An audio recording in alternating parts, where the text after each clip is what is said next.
Hi, this is Igor of Dreamslane. We have gotten very good response on our recent album Tales of Nights and Distant Worlds that we released this Friday. That's really great. We want to thank everyone that has listened to our music or watched our videos, and especially those that actually bought the album. That's great. And I want to talk a bit about how we have promoted the album. Uh, the reason I want to talk about it is that when we released our EP, Tales of War, there was almost no response at all. And I think that is the situation for a lot of bands, and I want to talk about what we did differently.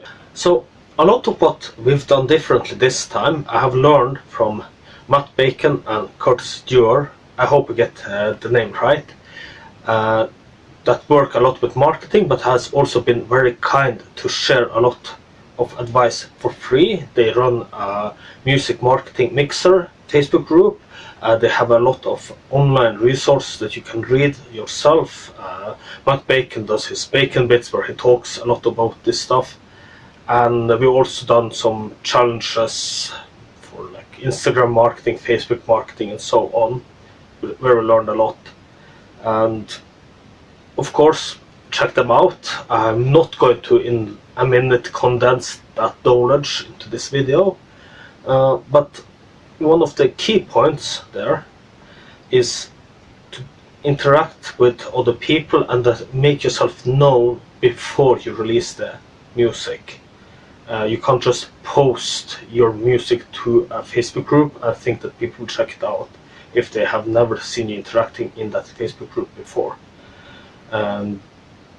So we have been active and also engaged with other bands, get to know other bands, which is very natural to us. We love seeing new bands, checking out new music, and in that way we know them, they know us. There is much greater interest in checking out each other's stuff, and also other collaborations. We're trying to get some collaborative live streams going and stuff like that for further promotion. So going out there and actually getting to know people is one important part. Another mistake we did last time is that we spent no money on promoting the EP, basically because we didn't have any budget for it. Now with a different economic situation and without being able to go to tour, that money goes instead into promotion. So we hired a PR company, and again, this is a really important part. Hire a PR company that wants to work with your band specifically, that can tell, okay, we see this band that you want us to promote is a bit like another band we like, or another band we work with. We have some ideas how to promote this. We like the stuff you're doing. We want to help you grow. And not just a PR company that says, yeah, you pay us this much money and we'll take any band at all. You want someone that actually sees something good in your music and will build on that.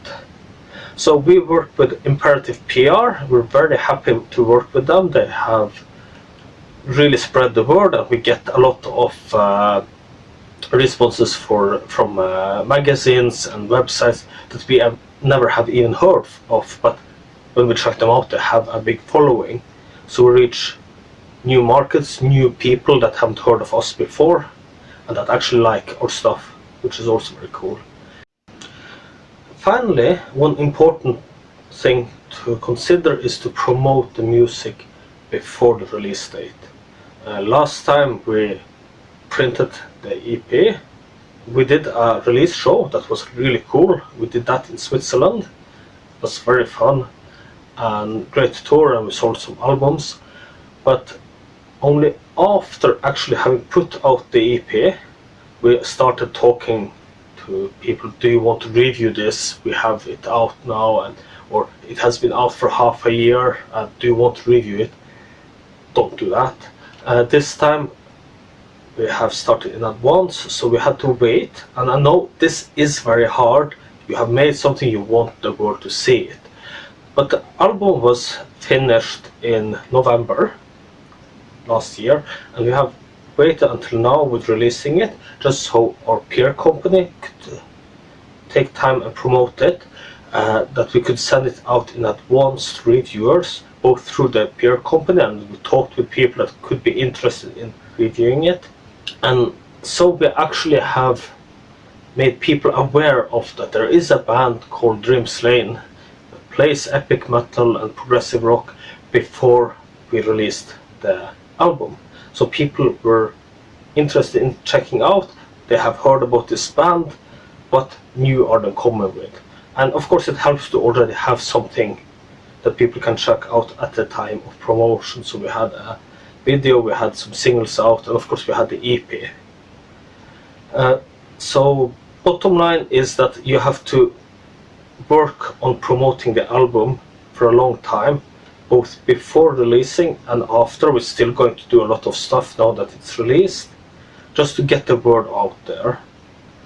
And one thing is, of course, the paid promotion, that be a peer company and you buy some ads. But it's as important to go out and interact with people and have people being interested in you and therefore what you're doing.